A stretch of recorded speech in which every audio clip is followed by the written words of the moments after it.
যৌথ বাহিনীর বিশেষ অভিযান অপারেশন ডেভিল হান্ট নতুন করে আরো 509 জনরে গ্রেফতার করা হয়।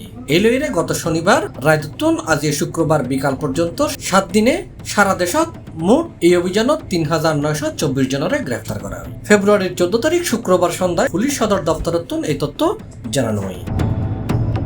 গত 24 ঘন্টায় অর্থাৎ গতকাল বৃহস্পতিবার আজি শুক্রবার বিকাল পর্যন্ত এই অভিযানত 509 জনরে গ্রেফতার করা হয়। এছাড়াও বেশ কিছু অস্ত্রও উদ্ধার করা হয়। এসব অস্ত্রের মধ্যে আছে উগ্র এক নলা বন্দুক, উগ্র 1 শুটার গান, উগ্র কার্তুজ, 10 কান রামদা, 2 ছুরি আর 2 সাফাতি। পুলিশ সদর দপ্তর জানাই অপারেশন ডেভিল হান্টার বাইরে বিভিন্ন মামলাত গত 24 ঘন্টায় আরো 948 জনরে গ্রেফতার করা হয়।